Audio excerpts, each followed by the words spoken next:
First reading.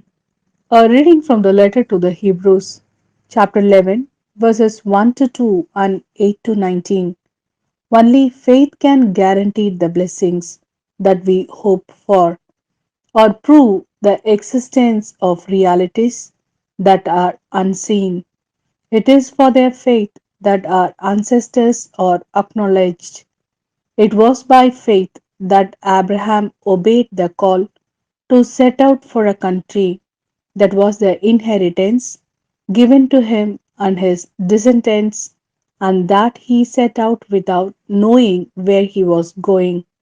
By faith, he sojourned in the promised land as though it were not his, living in tents with Isaac and Jacob, who were heirs with him of the same promise.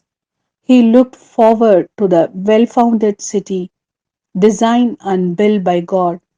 It was equally by faith that Sarah, in spite of being past the age, was made able to conceive because she believed that he who had made the promise was faithful to it. Because of this, there came from one man and one who already had the mark of death on him, descendants as numerous as the stars of heaven and the grains of sand on the seashore, which cannot be counted. All this died in faith before receiving any of the things that had been promised, but they saw them in the far distance and welcomed them, recognizing that they were only strangers and nomads on earth. People who use such terms about themselves make it quite plain that they are in search of a homeland. If they had meant the country they came from, they would have had the opportunity to return to it.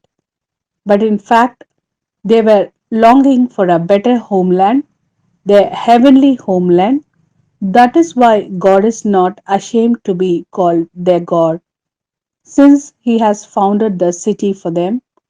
It was by faith that Abraham, when put to the test, offered up Isaac.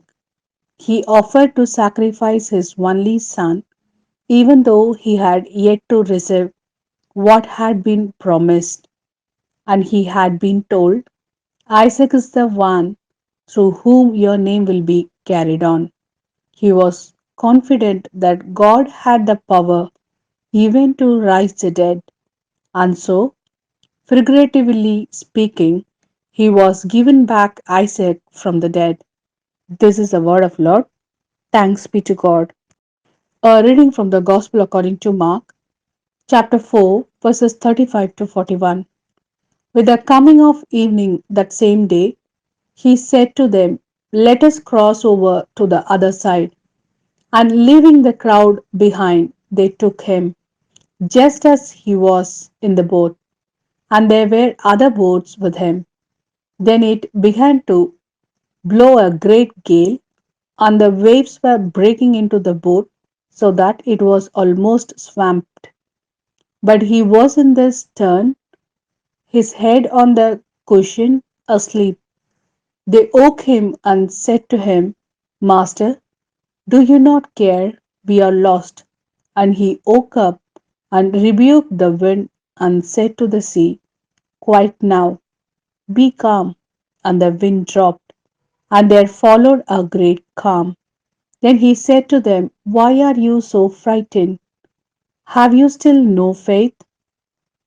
They were overcome with awe and said to one another, who can this be? Even the wind and the sea obey him.